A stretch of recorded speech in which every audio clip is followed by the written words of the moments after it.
going on, guys? It's VenomousFatman here from RealTalkGamer.com. I'm sitting now. Please introduce yourselves. AJ. My name's Chris. And now these guys are selling games. I mean, if you look right below us right here, this is a ridiculous amount of games. You know, tell us about this. All the stuff that you got here. What you guys do, what you guys are about. Well, actually, we sell PS2, Xbox, pretty much all retro gaming and stuff like that. Now, I remember before you were telling me when I first spoke to you that you have a store. So tell us a little bit about your store. It's actually in Manchester, New Hampshire. It's actually a new age store. We do magic cards, board games, video games, all sorts of things. I mean, yo, check this out. This is a Sega Master System, correct? Yep. So I mean, you guys sell things like this. I mean, you even got, you know, controllers, you got cartridges. I mean, look, guys, take a look at these cartridges. You know, just to show them real quickly, you know, pretty much the complete package, all the crazy stuff you could do and everything. But on top of that, now, you guys are here at the event. You know, tell us a little bit about your time that you've been here at the event. You've been joining some panels, just been working. It's a very nice room. True.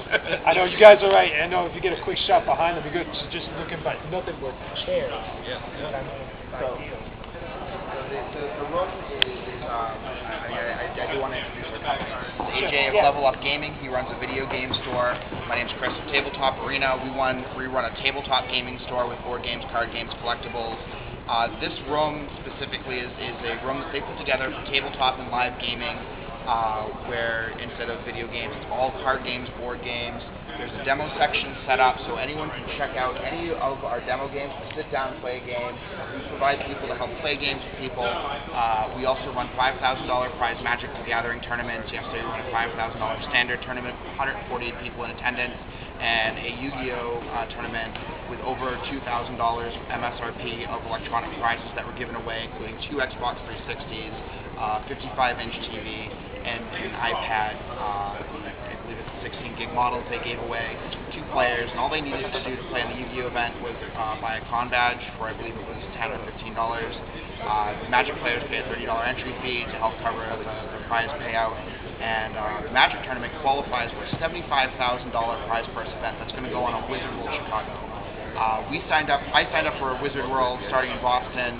I've been traveling across the country and going to these qualifying events and the Wizard World conventions in Austin, Atlanta, New Orleans, and now Miami, Florida.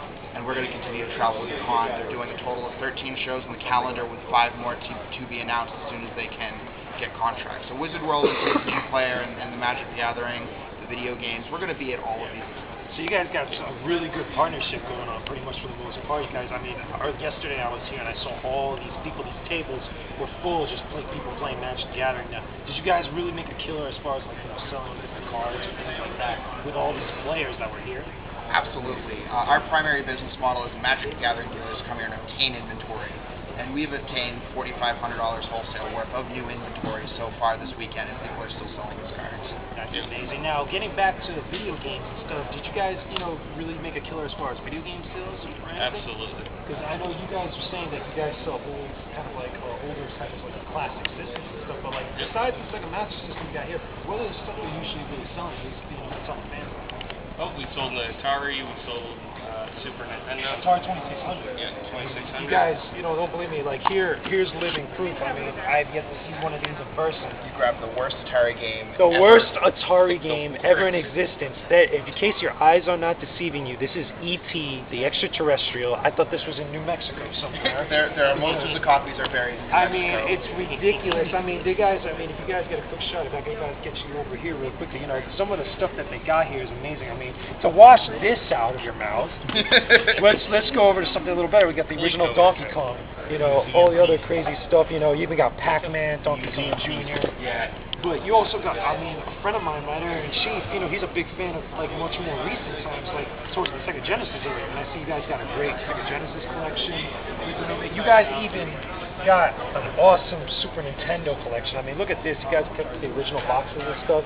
Are you guys really kind of like, hell-bent on actually looking at the original Someone packaging? actually walked into the store with that on Tuesday before the con, so we've Wow, owned that. look at that. This is the first time it's been up for sale because we just packed it because we were coming down to Miami. We drove down. I mean, you guys got other stuff. I mean, you even got Castlevania 4. I mean, things like this. But like I was saying, you guys, are you really like, not in all games that you get, are you guys really helping on keeping like the original packages, keeping great condition? As a used dealer, we get what people sell us. If someone walks into the door or contacts us online and says, this is what I got, then that's what we're going to buy.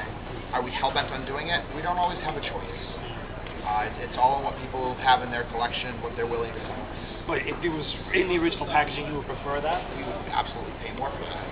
And now, is that the same thing that goes also for the hardware and stuff? Like I said, you got this Master System Atari, but like let's say the box goes a long way. The box and everything, all the original kind of like pamphlets and controllers and things like that. If you had a pristine Master System with the box, the pamphlets, the controller, the shrink wrap, the styrofoam, you're probably looking at a gold mine. I mean, you have to research it and try to come up with a real price for it. But like if you have that, you didn't open it. It's been over 20 years. Nintendo was 85. The Master System was even earlier than that. That's almost 30 years old. So yeah, it's crazy. Now we probably would pay a fairly pretty penny for that. Now, out of all the hardware, or even software, I should say, that you guys got in your stock that you sold, I guess, to other dealers or whatnot, what was probably the most pristine or the most expensive one that actually came your guys' way, and that maybe you even sold? All right, so you opened last February. What do you got? That's the most expensive. That's the most. The Flintstones Venture and Dino Feed. Really? Sold for $300. That was the software or hardware? Just so that way everybody hears. It was a game. It was a Nintendo video game.